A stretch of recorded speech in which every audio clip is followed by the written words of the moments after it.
I blame for feeling incomplete? For feeling inadequate and constantly under defeat? Good evening. Hello.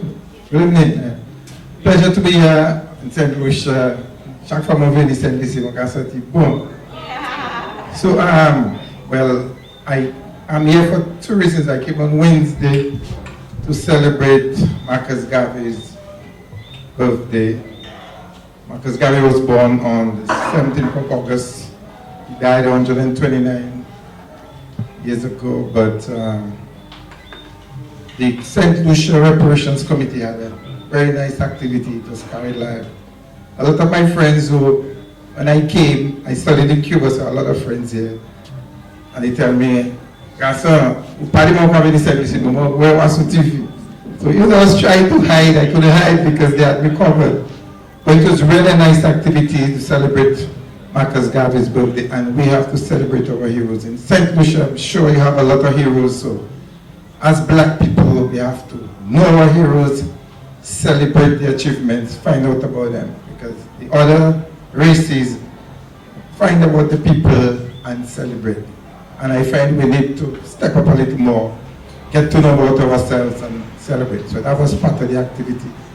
There was also a very important part where they were launching the United Nations decade for peoples of African descent.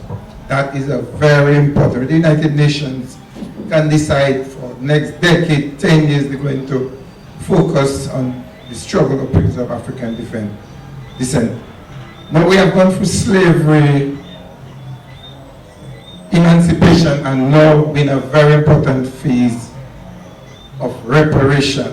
And that is the issue that's going to be banging on for the rest of the century. So, while it is linked to film, as filmmakers, you can take on this issue of reparation, put it into film, and that way you can help propagate the information and get things across.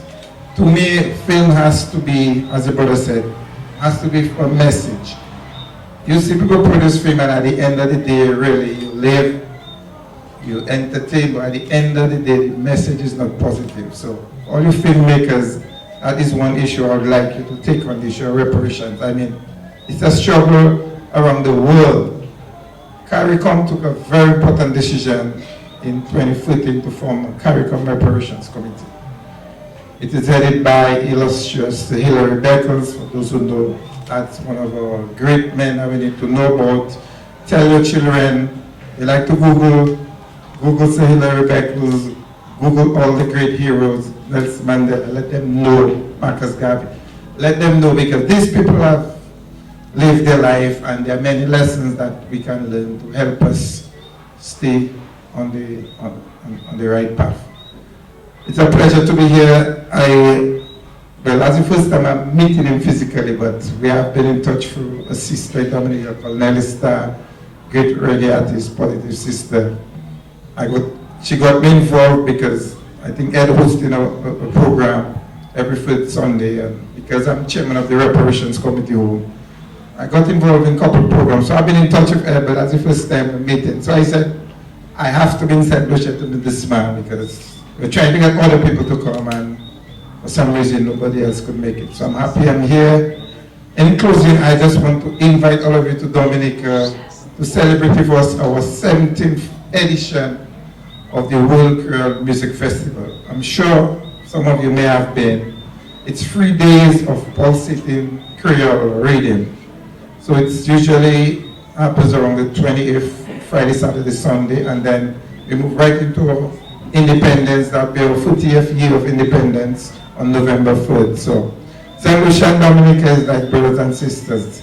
Nobody here has any excuse not to be in Dominica. It's just expresses it as take a boat in Dominica. And when I come to St. Lucia, I honestly feel it like I'm in Dominica. To me, it's just sisters and brothers. So it's a pleasure to be here. I really want to just suggest that we give a round of applause to Ed and the PIFF team for the great work they're doing. Thank you.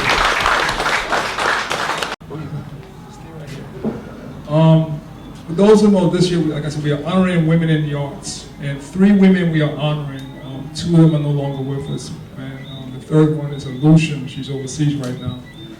But this is the first one. Dr. Dublin mentioned her name, Nellie Starr. Nellie was very instrumental in bringing me to Dominica. Now, I have never physically been to Dominica, but she heard about my work. She called me, got in touch with me in the US, and then she went to Vibes FM radio in Dominica, and she got me a radio show in Dominica. So on the third Sunday of every month, I do a radio show in Dominica.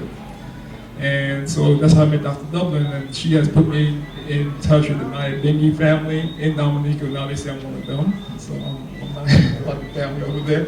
Yes. And so tonight, the first person we're going to be honoring, Sister Nellie Starr. She's no longer with us, and we lost her last year about this time. She was supposed to be at PIFF 2015 to perform for us, she and Trevi. Because Trevi was my co-host on the radio, and we lost both of them in a house fire about 2 weeks before PIFF last year.